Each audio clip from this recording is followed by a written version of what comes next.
kembali lagi.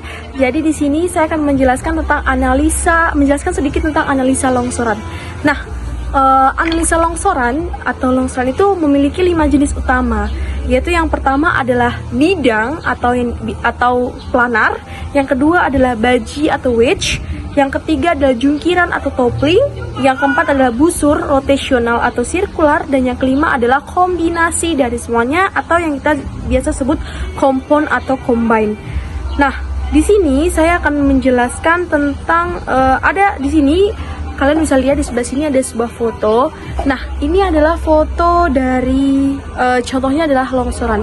Di sini bisa dilihat yaitu terdapat bidang lincir bebas atau daylight. Nah, di sini dapat dilihat dari gambarnya itu kemiringan bidang luncur atau kemiringan bidang luncur atau CP lebih kecil daripada kemiringan lereng atau CF. Nah, selanjutnya kalau bisa dilihat bahwa arah bidang perlapisan atau bidang lebahnya itu sejajar atau mendekati arah lereng, di mana memiliki nilai maksimal itu 200. Selanjutnya itu adalah kemiringan bidang luncurnya atau CP-nya itu lebih besar daripada sudut gesek dalam batuannya atau P-nya. Bisa dilihat dari gambarnya itu yang ada tanda panahnya itu bisa dilihat. Nah, selanjutnya yang keempat adalah terdapat bidang geser atau tidak terdapat gaya penahan pada kedua sisi longsoran. Nah, itu tadi penjelasan saya. Selanjutnya akan dilanjutkan oleh teman saya. Tentang syarat longsoran baji. Yang pertama itu, longsoran baji dapat terjadi pada suatu batuan jika lebih dari satu bidang lemah yang bebas dan saling berpotongan. Poin yang kedua itu, kemiringan penunjaman garis potong dua bidang lemah harus lebih kecil daripada sudut kemiringan lereng. Yang ketiga itu, kemiringan penunjaman garis potong dua bidang lemah harus lebih besar daripada sudut gesek dalam. Kita bisa perhatikan di tabel berikutnya. Berikut saya akan menjelaskan mengenai dua set gambar di samping sini mengenai mekanisme kelongsoran baji pada bidang diskontinuitas batuan. Pertama, penjelasan mengenai gambar di bagian atas, bagian A dan B. Pada bagian A, bentuk baji pada lereng. Yang pertama, gambar A menunjukkan sebuah baji yang terbentuk dari dua bidang diskontinuitas, yaitu plane A yang lebih landai dan plane B bidang yang lebih curam. Kedua bidang tersebut berpotongan dan menghasilkan garis berpotongan bidang. Yang ketiga, baji inilah yang berpotensi meluncur keluar lereng sepanjang garis berpotongan tersebut. Yang keempat, face adalah muka lereng yang menjadi arah keluarnya baji. Intinya, gambar ini memperlihatkan bentuk fisik baji yang memungkinkan untuk longsor. Kedua, pada bagian B, representasi pada proyeksi stereonet. Gambar B adalah representasi stereografik dari kondisi pada gambar A. Bidang A dan B digambarkan dalam bentuk grid circle pada stereonet. Yang kedua, garis perpotongan antara kedua bidang muncul sebagai garis lengkung yang menunjukkan arah potensial peluncuran. Yang ketiga, arrow atau direction of sliding menunjukkan arah gerakan baji pada muka lereng. Sudut-sudutnya yaitu yang pertama, arah horizontal dan garis perpotongan atau trend. Yang kedua, sudut geser atau shear angle atau arah relatif terhadap muka lereng. Yang kelima, face lereng juga dilukiskan sebagai lingkaran besar pada stereonet agar bisa dibandingkan dengan arah perpotongan. Intinya, gambar menunjukkan bagaimana orientasi baji dianalisis menggunakan stereonet untuk menentukan arah potensi longsor. Yang kedua, penjelasan gambar bagian bawah C dan D. Bagian C, sudut-sudut geometri kelongsoran. Gambar C menjelaskan hubungan sudut antara arah dari plane B dan arah dari plane A. Dan juga ada arah garis perpotongan yang terbentuk antara dua bidang. Nah, yang ketiga adalah garis yang dihasilkan dari perpotongan dua bidang. Di sini ditunjukkan bagaimana sudut arah bearing atau trend dua bidang menentukan arah perpotongan. Intinya, gambar ini membantu memahami geometri garis perpotongan secara dua dimensi. Kemudian pada bagian D, analisis sliding range pada stereonet. Gambar D menunjukkan analisis lebih lanjut pada stereonet. Pada yang pertama, plane A dan B ditampilkan sebagai bit circle, dan yang kedua, plane A dan B adalah bayangan atau posisi alternatif yang mungkin terjadi, atau misal rotasi atau toleransi. Di bagian kanan bawah ditunjukkan rentang alfa 1, yaitu rentang arah kelongsoran yang memungkinkan baji untuk meluncur. Yang keempat, panah keluar dari lingkaran menunjukkan arah pergerakan potensial. Intinya, gambar D mengilustrasikan range arah di mana baji dapat meluncur dan apakah arah itu berada dalam zona yang memungkinkan longsor pada buka lereng. Sekian dari penjelasannya, terima kasih.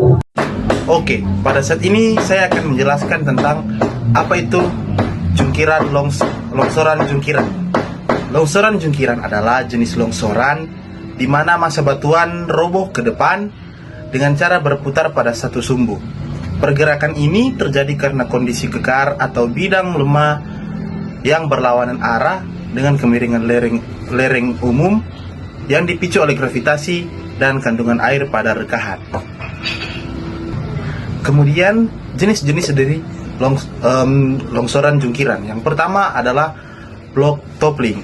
Nah, jenis toppling yang terjadi ketika blok-blok batuan berbentuk kolom atau balok yang tersusun secara vertikal atau mendekati vertikal sehingga mendorong dan jatuh secara berurutan ke depan. Penyebabnya adalah karena ketidakseimbangan gaya gravitasi dengan gaya penahan pada bidang rekahan, terutama jika bidang rekahan miring ke arah lereng. Kemudian yang kedua adalah flexural toppling. Tipe toppling ini di mana batuan mengalami deformasi lentur sebelum tumbang. Biasanya terjadi pada batuan dengan lapisan tipis atau relatif plastis. Penyebabnya yaitu tekanan lateral dari atas atau bawah yang menyebabkan lapisan batuan meliuk dan terlipat hingga kehilangan keseimbangan dan runtuh. Kemudian yang ketiga ada block flexure toppling. Mekanisme campuran antara block toppling dan flexural toppling. Beberapa blok batuan bergerak secara kaku, sedangkan lapisan lain mengalami lenturan sebelum runtuh. Penyebabnya yaitu dari variasi dalam sifat geomekanika batuan. Contoh gambar jenis longsoran jungkringan. Setelah itu masuk di syarat longsoran jungkringan. Longsoran jungkringan akan terjadi pada suatu lereng batuan yang arah kemiringannya berlawanan dengan kemiringan bidang lemahnya. Weck dan Bray tahun 1981 telah membuat grafik yang dapat memberikan gambaran kapan terjadinya longsoran tersebut. Dari gambar ini dapat diartikan jika psi lebih besar dari pi dan b per h lebih kecil dari tan pi, maka balok akan meluncur dan mengguling. Jika psi lebih kecil dari pi dan b per h lebih besar dari tan pi, maka balok akan langsung mengguling. Selanjutnya, syarat longsoran busur. Secara umum, syarat longsoran busur terbagi menjadi dua, yaitu yang pertama, pada material yang lunak atau tanah. Longsoran busur sering terjadi pada tanah karena material lunak ini memiliki kekuatan geser rendah dan mudah terdeformasi, seperti terdeformasi oleh air hujan, struktur tanah longgar, dan lereng curam memicu pembentukan bidang gelincir melengkung. Yang kedua yaitu pada batuan keras.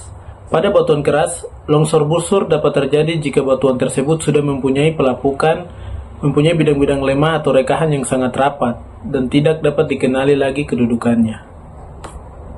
Longsoran kombinasi atau kompleks adalah gabungan antara dua jenis atau lebih longsoran yang memungkinkan atau berpotensi terjadi pada suatu lereng.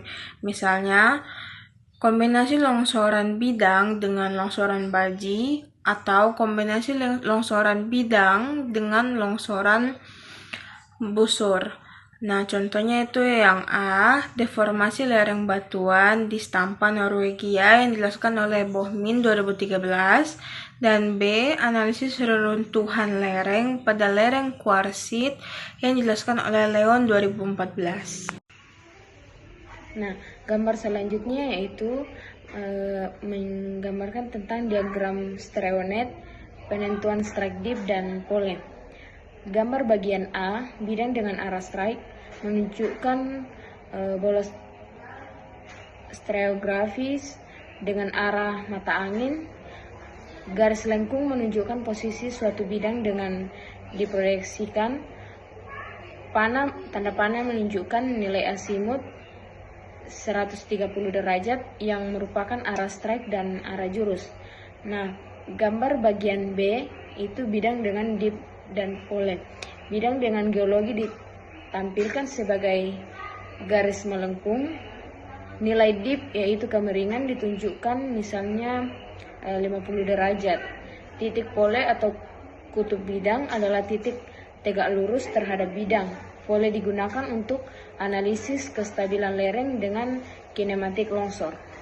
Nah, gambar di bagian C yaitu tampilan sederhana grid, circle, dan pole. Lingkaran adalah Streonet polos, garis lengkung yaitu grid circle bidang. Tanda X itu adalah pole yang mewakili orientasi bidang secara ringkas. Baik, foto yang selanjutnya yaitu di bagian pertama yaitu lereng menunjukkan material tanah di bagian atas dan batuan keras di bagian bawah. Pola ini umumnya pada longsoran tipe kombinasi, yaitu gabungan antara longsoran tanah dan geseran pada batuan yang di bawah. Kontak antara tanah dan batuan sering menjadi bidang lemah pemicu longsor. Nah, gambar selanjutnya yaitu lereng tersusun oleh batuan yang sudah tergali sehingga terlihat bidang-bidang perlapisan atau rekahan. Permukaan lereng terlihat cukup tegak dan tersusun oleh batuan keras. Material longsor yang jatuh tampak di bagian kaki lereng.